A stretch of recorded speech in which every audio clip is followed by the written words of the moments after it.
le problème en réalité, c'est que la migration ou l'exil a toujours été considéré comme quelque chose d'extrêmement négatif.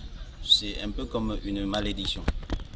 Et en même temps, on a constaté pendant la migration que des migrants finissaient par produire des textes, par écrire sur eux-mêmes, par présenter leurs expériences.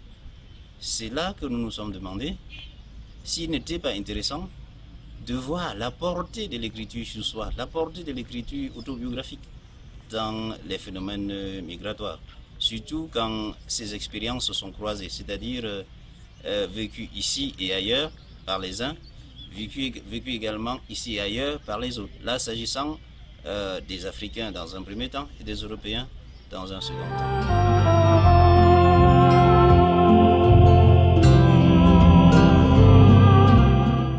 Oui, la complexité du sujet et même du corpus nous a plus ou moins imposé une démarche éclectique.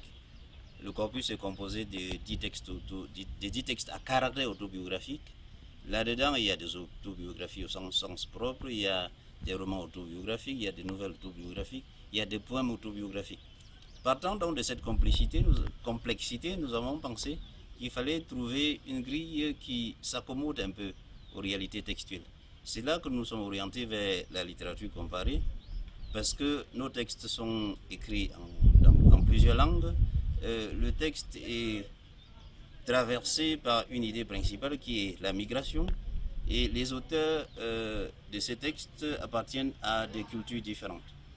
Et en même temps, nous avons emprunté au postcolonialisme pour analyser dans nos textes le fait colonial, parce que les migrants se considèrent dans le texte comme les victimes de la colonisation. Et maintenant, pour analyser des structures textuelles, pour identifier les autobiographèmes, pour analyser la valeur des photos, pour analyser la valeur des annexes, pour analyser la valeur des lettres, nous avons pensé à d'autres théoriciens comme Véronique Montemont, comme Jean-Michel Adam, et ainsi de suite.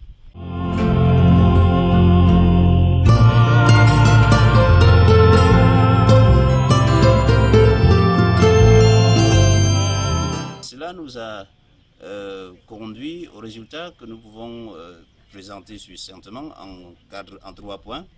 Le travail, nous l'avons organisé en 3 parties. Chaque partie était constituée de 2 chapitres.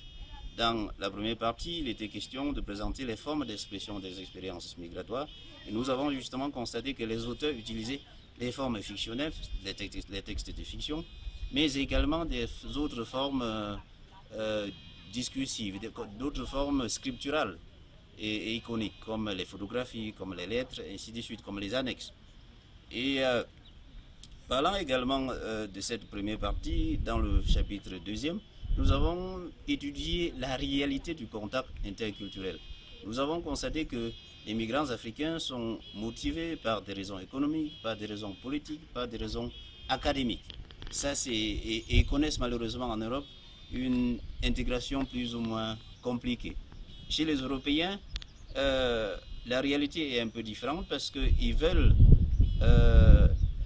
ils sont à la quête d'une autre patrie, ils sont atteints par une sorte de taille d'invité en Europe. Ils veulent changer d'air, ils veulent se fabriquer une nouvelle patrie. C'est vrai qu'il y en a qui fuient l'antisémitisme. Et en deuxième partie, il était question pour nous d'analyser les perspectives de représentation de l'ailleurs. Là, nous en avons identifié 2, une perspective africaine, de représentation de lycée africain, de l'ailleurs européen, et une perspective européenne, représentation de l'ailleurs. Chez les Africains, nous avons noté qu'ils se présentent eux-mêmes comme étant des victimes de la colonisation et présentent l'Europe comme une terre d'asile, comme une seconde patrie, mais surtout comme le mirage du paradis. Et ils pensent justement que l'Africain qui aspire à aller en Europe est plus ou moins bluffé par ce mirage que miroitent peut-être les journaux. Mais une fois qu'il arrive en Europe, il se rend compte qu'il s'est trompé. L'Europe, ce n'est pas le paradis et que l'Afrique, ce n'est pas l'enfer.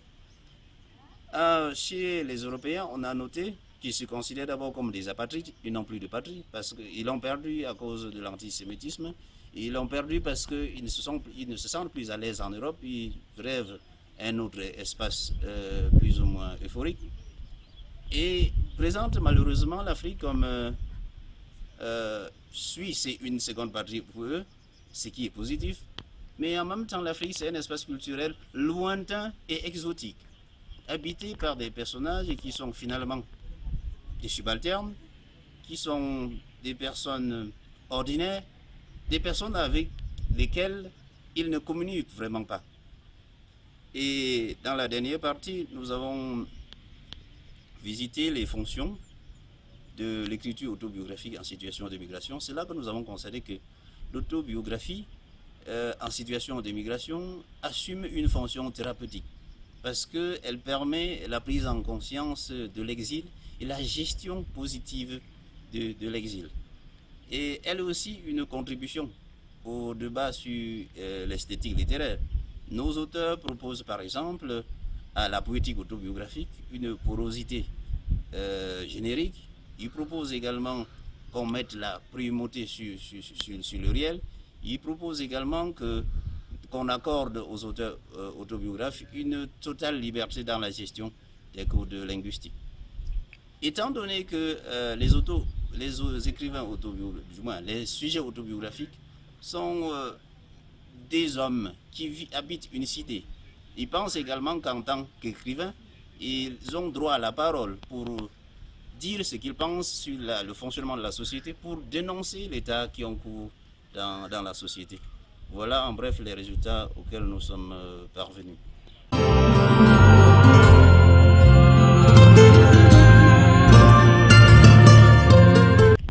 Oui, ce qu'il faut d'abord retenir, c'est que l'exil n'est pas une malédiction. Parce que tous les peuples se meuvent. Tous les peuples sont peut-être sédentaires aujourd'hui, mais hier étaient migrants.